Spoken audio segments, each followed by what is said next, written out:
All right, well, millions of people are under cold weather advisories this weekend as another winter storm hit the East Coast.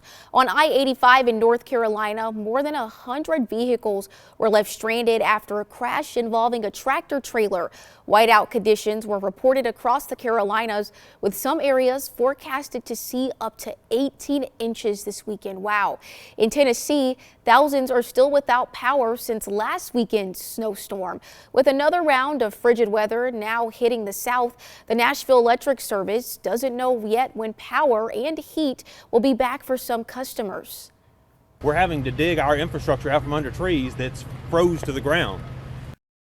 And sub-freezing wind chills are being felt as far south as Florida. Light snow fell in Tallahassee. The Sunshine State is seeing its coldest temperatures in more than a decade. Meanwhile, here in the Peach State, North Georgia saw the most snowfall Saturday. State troopers measured around 4 inches in Rabun County, up on the border between Georgia and South Carolina.